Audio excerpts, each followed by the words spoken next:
ಇವತ್ತು ಕ್ಯಾಬಿನೆಟ್ನಲ್ಲಿ RSS ಕಾರ್ಯಚಟುವಟಿಕೆ ನಿಷೇಧದ ಬಗ್ಗೆ ಏನು ಚರ್ಚೆ ಆಗುತ್ತಾ? ಸಿಎಂ ಅವರು ಕೂಡ ಪರಿಶೀಲನೆ ಮಾಡಿ ತಮಿಳುನಾಡು ಮಾದರಿ ಅಂತ ಹೇಳಿದ್ರು. ಇವತ್ತೇನು ಕತೆ ಸರ್?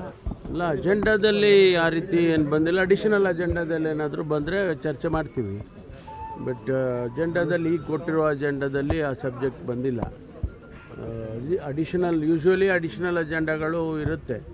ಅದರಲ್ಲಿ ಏನಾದರೂ ಬಂದರೆ ಚರ್ಚೆ ಮಾಡಿ ಒಂದು ತೀರ್ಮಾನಕ್ಕೆ ಬರ್ತೀವಿ. ಗೃಹ ಇಲಾಖೆಗೆ ಏನಾದರೂ ಸಿಎಂ ಅದಕ್ಕೆ ಪರಿಶೀಲನೆ ಮಾಡೋಂಥ ಸಂಬಂಧ ಅಲ್ಲ, ಇಂಟರ್ನಲ್ ಇದು ಅಪ್ರೂವಲ್ಸು, ಡಿಸಪ್ರೂವಲ್ಸು, ರೆಕಮೆಂಡೇಷನ್ಸು ಎಲ್ಲ ಇಂಟರ್ನಲ್ ಇದೆ ಅಲ್ಲ.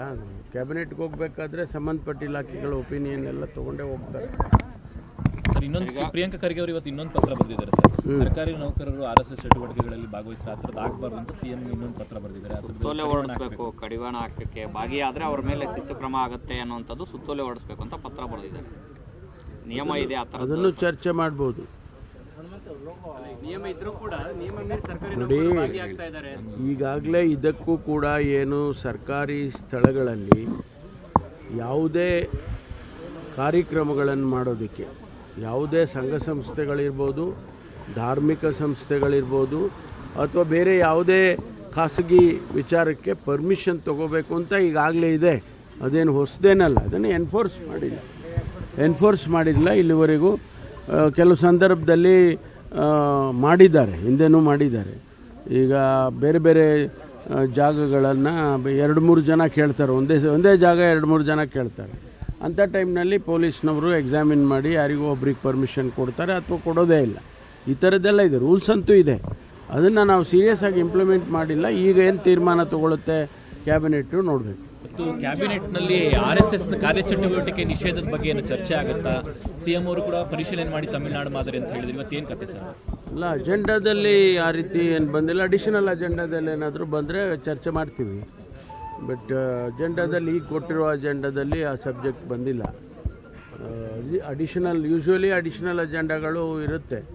ಅದರಲ್ಲಿ ಏನಾದರೂ ಬಂದರೆ ಚರ್ಚೆ ಮಾಡಿ ಒಂದು ತೀರ್ಮಾನಕ್ಕೆ ಬರ್ತೀವಿ. ಗೃಹ ಇಲಾಖೆಗೆ ಏನಾದರೂ ಸಿಎಂ ಅದಕ್ಕೆ ಪರಿಶೀಲನೆ ಮಾಡೋಂಥ ಸಂಬಂಧ ಅಲ್ಲ, ಇಂಟರ್ನಲ್ ಇದು ಅಪ್ರೂವಲ್ಸು, ಡಿಸಪ್ರೂವಲ್ಸು, ರೆಕಮೆಂಡೇಷನ್ಸು ಎಲ್ಲ ಇಂಟರ್ನಲ್ ಇದೆ ಅಲ್ಲ. ಕ್ಯಾಬಿನೆಟ್ಗೆ ಹೋಗಬೇಕಾದ್ರೆ ಸಂಬಂಧಪಟ್ಟ ಇಲಾಖೆಗಳ ಒಪಿನಿಯನ್ ಎಲ್ಲ ತೊಗೊಂಡೇ ಹೋಗ್ತಾರೆ. ಸರ್, ಇನ್ನೊಂದು ಪ್ರಿಯಾಂಕಾ ಖರ್ಗೆ ಅವರು ಇವತ್ತು ಇನ್ನೊಂದು ಪತ್ರ ಬರೆದಿದ್ದಾರೆ ಸರ್. ಸರ್ಕಾರಿ ನೌಕರರು RSS ಚಟುವಟಿಕೆಗಳಲ್ಲಿ ಭಾಗವಹಿಸಿದ್ರೆ ಆ ಥರದ್ದು ಆಗಬಾರ್ದು ಅಂತ ಸಿಎಂ ಇನ್ನೊಂದು ಪತ್ರ ಬರೆದಿದ್ದಾರೆ. ಸುತ್ತೋಲೆ ಹೊರಡಿಸಬೇಕು, ಕಡಿವಾಣ ಹಾಕಕ್ಕೆ ಭಾಗಿಯಾದರೆ ಅವ್ರ ಮೇಲೆ ಶಿಸ್ತು ಕ್ರಮ ಆಗುತ್ತೆ ಅನ್ನುವಂಥದ್ದು ಸುತ್ತೋಲೆ ಹೊರಡಿಸಬೇಕು ಅಂತ ಪತ್ರ ಬರೆದಿದ್ದಾರೆ. ನಿಯಮ ಇದೆ ಆ ಥರ, ಅದನ್ನು ಚರ್ಚೆ ಮಾಡ್ಬೋದು. ನಿಯಮ ಇದ್ರೂ ಕೂಡ ನಿಯಮ ಮೀರಿ ಸರ್ಕಾರಿ ನೋಡಿ, ಈಗಾಗಲೇ ಇದಕ್ಕೂ ಕೂಡ ಏನು ಸರ್ಕಾರಿ ಸ್ಥಳಗಳಲ್ಲಿ ಯಾವುದೇ ಕಾರ್ಯಕ್ರಮಗಳನ್ನು ಮಾಡೋದಕ್ಕೆ ಯಾವುದೇ ಸಂಘ ಸಂಸ್ಥೆಗಳಿರ್ಬೋದು, ಧಾರ್ಮಿಕ ಸಂಸ್ಥೆಗಳಿರ್ಬೋದು, ಅಥವಾ ಬೇರೆ ಯಾವುದೇ ಖಾಸಗಿ ವಿಚಾರಕ್ಕೆ ಪರ್ಮಿಷನ್ ತೊಗೋಬೇಕು ಅಂತ ಈಗಾಗಲೇ ಇದೆ. ಅದೇನು ಹೊಸದೇನಲ್ಲ. ಅದನ್ನು ಎನ್ಫೋರ್ಸ್ ಮಾಡಿಲ್ಲ ಇಲ್ಲಿವರೆಗೂ.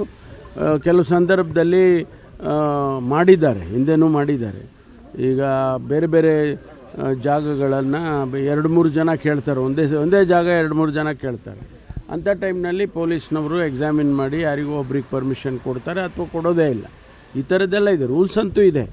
ಅದನ್ನು ನಾವು ಸೀರಿಯಸ್ ಆಗಿ ಇಂಪ್ಲಿಮೆಂಟ್ ಮಾಡಿಲ್ಲ. ಈಗ ಏನು ತೀರ್ಮಾನ ತಗೊಳುತ್ತೆ ಕ್ಯಾಬಿನೆಟ್ಟು ನೋಡಬೇಕು. ಇವತ್ತು ಕ್ಯಾಬಿನೆಟ್ನಲ್ಲಿ RSS ಕಾರ್ಯಚಟುವಟಿಕೆ ನಿಷೇಧದ ಬಗ್ಗೆ ಏನು ಚರ್ಚೆ ಆಗುತ್ತಾ? ಸಿಎಂ ಅವರು ಕೂಡ ಪರಿಶೀಲನೆ ಮಾಡಿ ತಮಿಳುನಾಡು ಮಾದರಿ ಅಂತ ಹೇಳಿದ್ರು. ಇವತ್ತೇನು ಕತೆ ಸರ್? ಅಲ್ಲ, ಅಜೆಂಡಾದಲ್ಲಿ ಆ ರೀತಿ ಏನು ಬಂದಿಲ್ಲ. ಅಡಿಷನಲ್ ಅಜೆಂಡಾದಲ್ಲಿ ಏನಾದರೂ ಬಂದರೆ ಚರ್ಚೆ ಮಾಡ್ತೀವಿ. ಬಟ್ ಅಜೆಂಡಾದಲ್ಲಿ ಈಗ ಕೊಟ್ಟಿರೋ ಅಜೆಂಡಾದಲ್ಲಿ ಆ ಸಬ್ಜೆಕ್ಟ್ ಬಂದಿಲ್ಲ.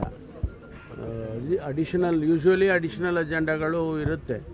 ಅದರಲ್ಲಿ ಏನಾದರೂ ಬಂದರೆ ಚರ್ಚೆ ಮಾಡಿ ಒಂದು ತೀರ್ಮಾನಕ್ಕೆ ಬರ್ತೀವಿ. ಗೃಹ ಇಲಾಖೆಗೆ ಏನಾದರೂ ಸಿಎಂ ಅದಕ್ಕೆ ಪರಿಶೀಲನೆ ಮಾಡೋಂಥ ಸಂಬಂಧ ಅಲ್ಲ, ಇಂಟರ್ನಲ್ ಇದು ಅಪ್ರೂವಲ್ಸು, ಡಿಸಪ್ರೂವಲ್ಸು, ರೆಕಮೆಂಡೇಷನ್ಸು ಎಲ್ಲ ಇಂಟರ್ನಲ್ ಇದೆ ಅಲ್ಲ. ಕ್ಯಾಬಿನೆಟ್ಗೆ ಹೋಗಬೇಕಾದ್ರೆ ಸಂಬಂಧಪಟ್ಟ ಇಲಾಖೆಗಳ ಒಪಿನಿಯನ್ ಎಲ್ಲ ತೊಗೊಂಡೇ ಹೋಗ್ತಾರೆ. ಸರ್, ಇನ್ನೊಂದು ಪ್ರಿಯಾಂಕಾ ಖರ್ಗೆ ಅವರು ಇವತ್ತು ಇನ್ನೊಂದು ಪತ್ರ ಬರೆದಿದ್ದಾರೆ ಸರ್. ಸರ್ಕಾರಿ ನೌಕರರು RSS ಚಟುವಟಿಕೆಗಳಲ್ಲಿ ಭಾಗವಹಿಸಿದ್ರೆ ಆ ಥರದ್ದು ಆಗಬಾರ್ದು ಅಂತ ಸಿಎಂ ಇನ್ನೊಂದು ಪತ್ರ ಬರೆದಿದ್ದಾರೆ. ಸುತ್ತೋಲೆ ಹೊರಡಿಸಬೇಕು, ಕಡಿವಾಣ ಹಾಕಕ್ಕೆ ಭಾಗಿಯಾದರೆ ಅವ್ರ ಮೇಲೆ ಶಿಸ್ತು ಕ್ರಮ ಆಗುತ್ತೆ ಅನ್ನುವಂಥದ್ದು ಸುತ್ತೋಲೆ ಹೊರಡಿಸಬೇಕು ಅಂತ ಪತ್ರ ಬರೆದಿದ್ದಾರೆ. ನಿಯಮ ಇದೆ ಆ ಥರ, ಅದನ್ನು ಚರ್ಚೆ ಮಾಡ್ಬೋದು.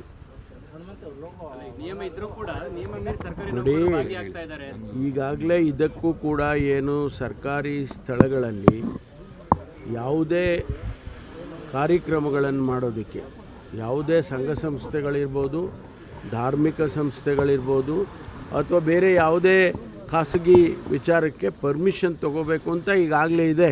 ಅದೇನು ಹೊಸದೇನಲ್ಲ, ಅದನ್ನು ಎನ್ಫೋರ್ಸ್ ಮಾಡಿಲ್ಲ ಇಲ್ಲಿವರೆಗೂ. ಕೆಲವು ಸಂದರ್ಭದಲ್ಲಿ ಮಾಡಿದ್ದಾರೆ, ಹಿಂದೆನೂ ಮಾಡಿದ್ದಾರೆ. ಈಗ ಬೇರೆ ಬೇರೆ ಜಾಗಗಳನ್ನು 2-3 ಜನ ಕೇಳ್ತಾರೆ, ಒಂದೇ ಜಾಗ 2-3 ಜನ ಕೇಳ್ತಾರೆ. ಅಂಥ ಟೈಮ್ನಲ್ಲಿ ಪೊಲೀಸ್ನವರು ಎಕ್ಸಾಮಿನ್ ಮಾಡಿ ಯಾರಿಗೂ ಒಬ್ರಿಗೆ ಪರ್ಮಿಷನ್ ಕೊಡ್ತಾರೆ ಅಥವಾ ಕೊಡೋದೇ ಇಲ್ಲ. ಈ ಥರದ್ದೆಲ್ಲ ಇದೆ, ರೂಲ್ಸ್ ಅಂತೂ ಇದೆ. ಅದನ್ನು ನಾವು ಸೀರಿಯಸ್ ಆಗಿ ಇಂಪ್ಲಿಮೆಂಟ್ ಮಾಡಿಲ್ಲ. ಈಗ ಏನು ತೀರ್ಮಾನ ತಗೊಳುತ್ತೆ ಕ್ಯಾಬಿನೆಟ್ಟು ನೋಡಬೇಕು. ಮತ್ತು ಕ್ಯಾಬಿನೆಟ್ನಲ್ಲಿ RSS ಕಾರ್ಯಚಟುವಟಿಕೆ ನಿಷೇಧದ ಬಗ್ಗೆ ಏನು ಚರ್ಚೆ ಆಗುತ್ತಾ? CM ಅವರು ಕೂಡ ಪರಿಶೀಲನೆ ಮಾಡಿ ತಮಿಳುನಾಡು ಮಾದರಿ ಅಂತ ಹೇಳಿದ್ರು. ಇವತ್ತೇನು ಕತೆ ಸರ್? ಅಲ್ಲ, ಅಜೆಂಡಾದಲ್ಲಿ ಆ ರೀತಿ ಏನು ಬಂದಿಲ್ಲ. ಅಡಿಷನಲ್ ಅಜೆಂಡಾದಲ್ಲಿ ಏನಾದರೂ ಬಂದರೆ ಚರ್ಚೆ ಮಾಡ್ತೀವಿ. ಬಟ್ ಅಜೆಂಡಾದಲ್ಲಿ ಈಗ ಕೊಟ್ಟಿರೋ ಅಜೆಂಡಾದಲ್ಲಿ ಆ ಸಬ್ಜೆಕ್ಟ್ ಬಂದಿಲ್ಲ. ಯೂಶ್ವಲಿ ಅಡಿಷನಲ್ ಅಜೆಂಡಾಗಳು ಇರುತ್ತೆ, ಅದರಲ್ಲಿ ಏನಾದರೂ ಬಂದರೆ ಚರ್ಚೆ ಮಾಡಿ ಒಂದು ತೀರ್ಮಾನಕ್ಕೆ ಬರ್ತೀವಿ. ಗೃಹ ಇಲಾಖೆಗೆ ಏನಾದರೂ CM ಅದಕ್ಕೆ ಪರಿಶೀಲನೆ ಮಾಡೋಂಥ ಸಂಬಂಧ ಅಲ್ಲ, ಇಂಟರ್ನಲ್ ಇದು ಅಪ್ರೂವಲ್ಸು, ಡಿಸಪ್ರೂವಲ್ಸು, ರೆಕಮೆಂಡೇಷನ್ಸು ಎಲ್ಲ ಇಂಟರ್ನಲ್ ಇದೆ ಅಲ್ಲ. ಕ್ಯಾಬಿನೆಟ್ಗೆ ಹೋಗಬೇಕಾದ್ರೆ ಸಂಬಂಧಪಟ್ಟ ಇಲಾಖೆಗಳ ಒಪಿನಿಯನ್ ಎಲ್ಲ ತೊಗೊಂಡೇ ಹೋಗ್ತಾರೆ. ಸರ್, ಇನ್ನೊಂದು ಪ್ರಿಯಾಂಕಾ ಖರ್ಗೆ ಅವರು ಇವತ್ತು ಇನ್ನೊಂದು ಪತ್ರ ಬರೆದಿದ್ದಾರೆ ಸರ್. ಸರ್ಕಾರಿ ನೌಕರರು RSS ಚಟುವಟಿಕೆಗಳಲ್ಲಿ ಭಾಗವಹಿಸಿದ್ರೆ ಆ ಥರದ್ದು ಆಗಬಾರ್ದು ಅಂತ CM ಇನ್ನೊಂದು ಪತ್ರ ಬರೆದಿದ್ದಾರೆ. ಸುತ್ತೋಲೆ ಹೊರಡಿಸಬೇಕು, ಕಡಿವಾಣ ಹಾಕಕ್ಕೆ ಭಾಗಿಯಾದರೆ ಅವ್ರ ಮೇಲೆ ಶಿಸ್ತು ಕ್ರಮ ಆಗುತ್ತೆ ಅನ್ನುವಂಥದ್ದು ಸುತ್ತೋಲೆ ಹೊರಡಿಸಬೇಕು ಅಂತ ಪತ್ರ ಬರೆದಿದ್ದಾರೆ. ನಿಯಮ ಇದೆ ಆ ಥರ, ಅದನ್ನು ಚರ್ಚೆ ಮಾಡ್ಬೋದು. ನೋಡಿ, ಈಗಾಗಲೇ ಇದಕ್ಕೂ ಕೂಡ ಏನು ಸರ್ಕಾರಿ ಸ್ಥಳಗಳಲ್ಲಿ ಯಾವುದೇ ಕಾರ್ಯಕ್ರಮಗಳನ್ನು ಮಾಡೋದಕ್ಕೆ ಯಾವುದೇ ಸಂಘ ಸಂಸ್ಥೆಗಳಿರ್ಬೋದು, ಧಾರ್ಮಿಕ ಸಂಸ್ಥೆಗಳಿರ್ಬೋದು, ಅಥವಾ ಬೇರೆ ಯಾವುದೇ ಖಾಸಗಿ ವಿಚಾರಕ್ಕೆ ಪರ್ಮಿಷನ್ ತಗೋಬೇಕು ಅಂತ ಈಗಾಗಲೇ ಇದೆ.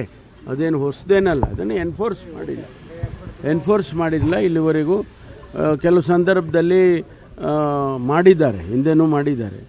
ಈಗ ಬೇರೆ ಬೇರೆ ಜಾಗಗಳನ್ನು 2-3 ಜನ ಕೇಳ್ತಾರೆ, ಒಂದೇ ಜಾಗ 2-3 ಜನ ಕೇಳ್ತಾರೆ. ಅಂಥ ಟೈಮ್ನಲ್ಲಿ ಪೊಲೀಸ್ನವರು ಎಕ್ಸಾಮಿನ್ ಮಾಡಿ ಯಾರಿಗೂ ಒಬ್ರಿಗೆ ಪರ್ಮಿಷನ್ ಕೊಡ್ತಾರೆ ಅಥವಾ ಕೊಡೋದೇ ಇಲ್ಲ. ಈ ಥರದ್ದೆಲ್ಲ ಇದೆ, ರೂಲ್ಸ್ ಅಂತೂ ಇದೆ. ಅದನ್ನು ನಾವು ಸೀರಿಯಸ್ ಆಗಿ ಇಂಪ್ಲಿಮೆಂಟ್ ಮಾಡಿಲ್ಲ. ಈಗ ಏನು ತೀರ್ಮಾನ ತಗೊಳುತ್ತೆ ಕ್ಯಾಬಿನೆಟ್ಟು ನೋಡಬೇಕು. ಮತ್ತು ಕ್ಯಾಬಿನೆಟ್ನಲ್ಲಿ RSS ಕಾರ್ಯಚಟುವಟಿಕೆ ನಿಷೇಧದ ಬಗ್ಗೆ ಏನು ಚರ್ಚೆ ಆಗುತ್ತಾ? CM ಅವರು ಕೂಡ ಪರಿಶೀಲನೆ ಮಾಡಿ ತಮಿಳುನಾಡು ಮಾದರಿ ಅಂತ ಹೇಳಿದ್ರು. ಇವತ್ತೇನು ಕತೆ ಸರ್? ಅಲ್ಲ, ಅಜೆಂಡಾದಲ್ಲಿ ಆ ರೀತಿ ಏನು ಬಂದಿಲ್ಲ. ಅಡಿಷನಲ್ ಅಜೆಂಡಾದಲ್ಲಿ ಏನಾದರೂ ಬಂದರೆ ಚರ್ಚೆ ಮಾಡ್ತೀವಿ. ಬಟ್ ಅಜೆಂಡಾದಲ್ಲಿ ಈಗ ಕೊಟ್ಟಿರೋ ಅಜೆಂಡಾದಲ್ಲಿ ಆ ಸಬ್ಜೆಕ್ಟ್ ಬಂದಿಲ್ಲ. ಯೂಶ್ವಲಿ ಅಡಿಷನಲ್ ಅಜೆಂಡಾಗಳು ಇರುತ್ತೆ, ಅದರಲ್ಲಿ ಏನಾದರೂ ಬಂದರೆ ಚರ್ಚೆ ಮಾಡಿ ಒಂದು ತೀರ್ಮಾನಕ್ಕೆ ಬರ್ತೀವಿ. ಗೃಹ ಇಲಾಖೆಗೆ ಏನಾದರೂ CM ಅದಕ್ಕೆ ಪರಿಶೀಲನೆ ಮಾಡೋಂಥ ಸಂಬಂಧ ಅಲ್ಲ, ಇಂಟರ್ನಲ್ ಇದು ಅಪ್ರೂವಲ್ಸು, ಡಿಸಪ್ರೂವಲ್ಸು, ರೆಕಮೆಂಡೇಷನ್ಸು ಎಲ್ಲ ಇಂಟರ್ನಲ್ ಇದೆ ಅಲ್ಲ. ಕ್ಯಾಬಿನೆಟ್ಗೆ ಹೋಗಬೇಕಾದ್ರೆ ಸಂಬಂಧಪಟ್ಟ ಇಲಾಖೆಗಳ ಒಪಿನಿಯನ್ ಎಲ್ಲ ತೊಗೊಂಡೇ ಹೋಗ್ತಾರೆ. ಸರ್, ಇನ್ನೊಂದು ಪ್ರಿಯಾಂಕಾ ಖರ್ಗೆ ಅವರು ಇವತ್ತು ಇನ್ನೊಂದು ಪತ್ರ ಬರೆದಿದ್ದಾರೆ ಸರ್. ಸರ್ಕಾರಿ ನೌಕರರು RSS ಚಟುವಟಿಕೆಗಳಲ್ಲಿ ಭಾಗವಹಿಸಿದ್ರೆ ಆ ಥರದ್ದು ಆಗಬಾರ್ದು ಅಂತ CM ಇನ್ನೊಂದು ಪತ್ರ ಬರೆದಿದ್ದಾರೆ. ಸುತ್ತೋಲೆ ಹೊರಡಿಸಬೇಕು, ಕಡಿವಾಣ ಹಾಕಕ್ಕೆ ಭಾಗಿಯಾದರೆ ಅವ್ರ ಮೇಲೆ ಶಿಸ್ತು ಕ್ರಮ ಆಗುತ್ತೆ ಅನ್ನುವಂಥದ್ದು ಸುತ್ತೋಲೆ ಹೊರಡಿಸಬೇಕು ಅಂತ ಪತ್ರ ಬರೆದಿದ್ದಾರೆ. ನಿಯಮ ಇದೆ ಆ ಥರ, ಅದನ್ನು ಚರ್ಚೆ ಮಾಡ್ಬೋದು.